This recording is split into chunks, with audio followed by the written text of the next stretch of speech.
नमस्कार दोस्तों, मैं डॉक्टर गीतांजलि कुमार, पेशे से काउंसलिंग साइकोलॉजिस्ट हूँ। आज आप सबसे बात करने वाली हूँ एक बहुत ही इम्पोर्टेंट मुद्दा जो कि हमारे बच्चों से जुड़ता है। बच्चे जो हमारे दिल में रहते हैं और जो हमारे दिमाग में भी छाए रहते हैं और उनके फ्यूचर में क्या होना है, कैसे होना है, ये सब जो बातें हमें हर वक्त कचोटती रहती हैं, आज उसी सिलसिले में बातें करेंगे। बात शुरू करने से पहले बस मुझे ये ख्याल आ रहा है कि हम अगर अपना बचपन याद करें तो कौन सा टाइम याद आता है? वो जो स्कूल में बीतता था, वो जो छुट्टियों में बीतता था, वो जो प्लेग्राउंड में बीतता था, वो जो नानी या दादी के घर में बीतता था। कौन सा समय हम याद करते हैं? आई एम श्योर आप सब मुझसे इत्तेफाक करेंगे कि समय बस वही याद आता है जिसमें खुशियाँ थी, जिसमें हम मुस्कुराते थे। तो स्कूल की ब्रेक भी याद आती है, स्कूल का गेम्स पीरियड भी याद आता है, स्कूल में फंक्शन की तैयारी भी याद आती है, स्कूल की पिकनिक भी याद आती है और साथ में छुट्टियाँ भी याद आती हैं। सो कुल मिला के जब हम इंजॉय करते थे, when times were funny, when times were happy, when the times were sweet, when the times were nice and we were learning, तो जो पढ़ाई हमें ये सब तरीक़ों से मिल जाती है वो पढ़ाई कभी नहीं भूलते। तो नानी दादी के घर में जाकर छुट्टियों में कुछ भी अगर सीखा, जाने से या अनजाने से, मुझे याद है फुटबॉल में हवा भरनी मैंने अपनी नानी के घर में सीखी थी। मुझे याद है आपने भी कुछ अपनी नानी या दादी के घर में सीखा होगा, जब क्योंकि वो मज़े मज़े में सीख जाते थे। लेकिन आज के समय में तो ऐसे लगने लगा है कि जैसे ज़िंदगी थम गई है, ज़िंदगी रुक गई है और हम सब इस रुकी हुई ज़िंदगी को खौफ से देख रहे हैं ना।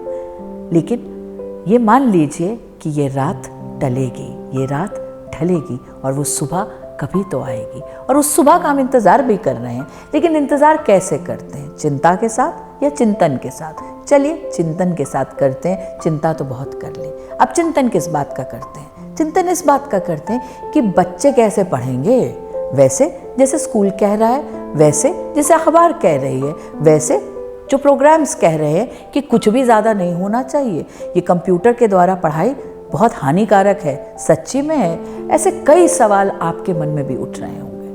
लेकिन एक बात तो बहुत इम्पॉर्टेंट है कि इतने कोरोना क्राइसिस में भी हम बहुत सारी चीज़ों से जूझ रहे हैं, लेकिन बच्चे हमारे जीवन में अभी भी बहुत इम्पोर्टेंस रखते हैं और इस टाइम पर भी हम बच्चों की चिंता कर रहे हैं। स्कूल की फ़ीस में भी बच्चे जुड़ रहे हैं, स्कूल की पढ़ाई से भी बच्चे जुड़ रहे हैं, बोर्ड के रिजल्ट से भी बच्चे जुड़ रहे हैं और कॉम्पिटिटिव एग्ज़ाम से भी बच्चे जुड़ रहे हैं। मतलब the child's education is very very very very important for अस।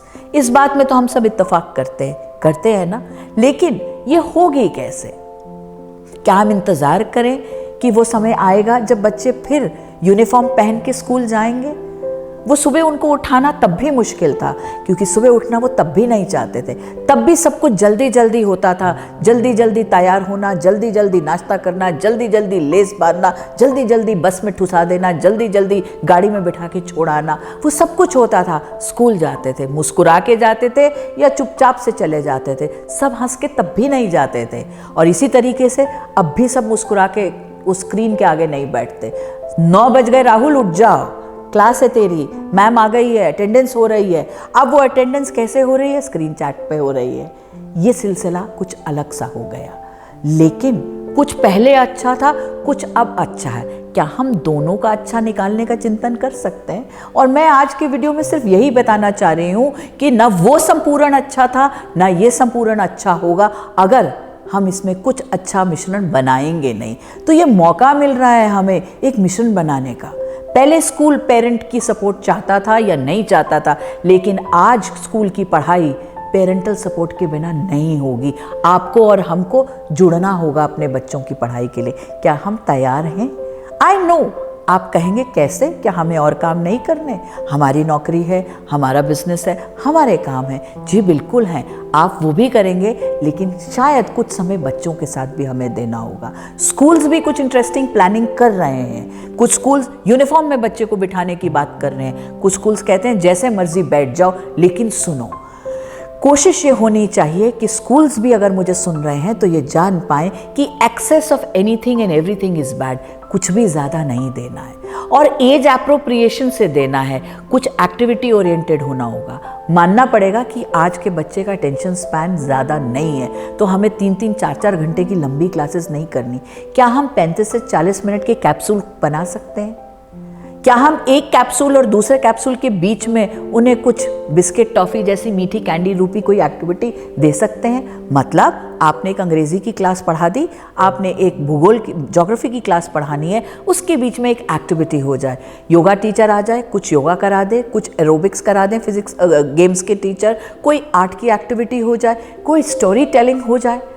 हमारे टीचर्स को भी गेयर अप करना होगा और स्कूल्स को टीचर्स की प्रोफेशनल एक्सपर्टीज़ को बढ़ाने पर ध्यान देना होगा, क्योंकि इस सिस्टम में पढ़ाने के लिए तो हम पहले से कभी प्रिपेयर्ड ही नहीं थे। हमने किसी ने कोई ट्रेनिंग नहीं ली, धड़ाधड़ वेबिनार्स हो रहे हैं। सिर्फ 1.5 घंटे का वेबिनार अटेंड करने से हम सब कुछ सीख नहीं जाते। हाँ, हमें अंदाज़ा हो जाता है। अंदाज़ा हो जाने के बाद हम फॉर श्योर सर्टेन हो जाते हैं कि हमें करना क्या है। अब हमें पता चल गया है कि टीचर अपने पुराने तरीकों से नहीं पढ़ा पाएंगी, टीचर को अपने नए तरीके अपनाने होंगे। तो नए तरीके क्या होंगे? सॉफ्टवेयर्स की अपडेशन सीखनी होगी। बहुत इंटरेस्टिंग सॉफ्टवेयर्स भी हैं, इंटरैक्टिव सॉफ्टवेयर्स भी हैं, क्योंकि बच्चा एक मूक दर्शक बनकर सिर्फ आपको सुनता रहे, इतनी नीरसता तो नहीं ले पाएगा। तो फिर आपकी क्लास, टीचर की क्लास इंटरेस्टिंग कैसे होगी? टीचर को कुछ सोचना होगा, कुछ अनूठा करना होगा। Creativity in the teacher will have to rise now. तो आपके क्लास, टीचर के क्लासरूम्स इंटरेस्टिंग बनेंगे, तब बच्चा टीचर के साथ जुड़ेगा। बहुत इमेंस पोटेंशियल है इस वक्त हमारी टीचर्स के पास कि वो अपने बच्चों के साथ इंडिविजुअल एक कनेक्शन बना पाएँ। हर बच्चा ये चाहता है मैम मुझे देखें, चाहे वो बच्चा 9th क्लास का है या वो 11th क्लास का है या वो 5th क्लास का है, सब बच्चे अपनी टीचर्स की अटेंशन चाहते हैं। और इस माध्यम, ऑनलाइन माध्यम के थ्रू बच्चों को वो अटेंशन मिल सकती है, क्योंकि कुछ सेकंड्स के लिए तो स्क्रीन पर आप और आपकी टीचर जुड़ेंगे, ऐसा हम बच्चों को बतला सकते हैं। पूरी तरीके से हम पढ़ाई करा पाएंगे या नहीं करा पाएंगे ये तो आने वाला समय बताएगा, लेकिन हम अपने करिकुलम में से कुछ हिस्से चुन सकते हैं जिनको हम इंटरैक्टिव तरीके से करा सकते हैं। बहुत इंटरेस्टिंग लर्निंग ऐप्स हैं, वीडियोस हैं, जिनका इस्तेमाल करके बच्चों का इंटरेस्ट क्रिएट किया जा सकता है। फिर कुछ आप होम टास्क देते हैं, स्कूल देता है, कुछ असाइनमेंट्स देता है, लेकिन कुछ भी देता है उसकी रेलेवेंस, उसके connections with the real life होने बहुत ज़रूरी है। और एज पेरेंट्स वहाँ पर हमारी ड्यूटी हो जाती है कि जो बच्चा सीख रहा है उसकी एक रीइंफोर्समेंट लाइफ में, डे टू डे लाइफ में क्रिएट कराना। हर बच्चा अव्वल नहीं होता हर चीज़ में, ये बात बिल्कुल मानी हुई है कि हर बच्चा हर सब्जेक्ट में टॉपर हो, नहीं, लेकिन हर बच्चा किसी न किसी चीज़ को बहुत अच्छे से करने की कुशलता रखता है अपने अंदर। सो ये हमें एक अपॉर्चुनिटी मिल रही है कि हम अपने बच्चों को इनकरेज कर सकें कि वो एक्सप्लोर कर सकें अपने आप को, अपने हिडन टैलेंट्स को। और जो बच्चा अपने हिडन टैलेंट्स को एक्सप्लोर करता है और उसको पेरेंटल सपोर्ट और गाइडेंस मिलती है, वो बच्चा लाइफ में सक्सेसफुल हमेशा होता है। ये जो ऑनलाइन और ऑफलाइन की डिबेट चल रही है, इसमें कोई भी नहीं जीतेगा। आप यकीन मानिए, ना ऑफलाइन जीत पाएगी ना ऑनलाइन जीत पाएगा, दोनों को मिलके काम करना होगा। कुछ ऑफलाइन जब हम दे सकेंगे तब दे पाएंगे, कुछ ऑनलाइन, क्योंकि समय रुकता नहीं है, समय चल रहा है। तो हमारे बच्चों को किसी न किसी फॉर्म में कोई ना कोई लर्निंग तो मिलनी चाहिए ना। लर्निंग कैसे मिलेगी? लर्निंग मिलेगी ह्यूमन इंटरैक्शन से। ह्यूमन इंटरैक्शंस अगर रियल वर्ल्ड में पॉसिबल नहीं है तो क्या वर्चुअल वर्ल्ड में पॉसिबल हो सकते हैं?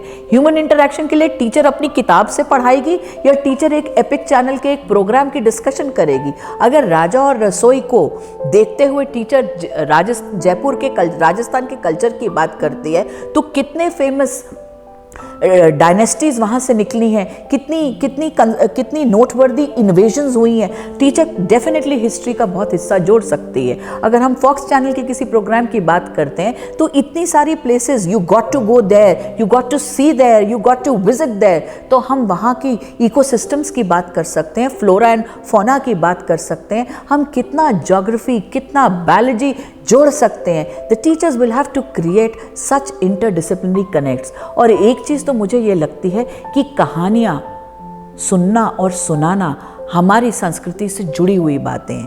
क्या टीचर्स अपने विषयों में कहानियाँ सुना सकती हैं? क्या फिजिक्स में थर्मोडायनेमिक्स हम कहानी से सुना सकते हैं? क्या हम इवेपोरेशन पे कहानी बना सकते हैं? क्या वर्षा कैसे होती है इसकी कहानी सुनाई जा सकती है?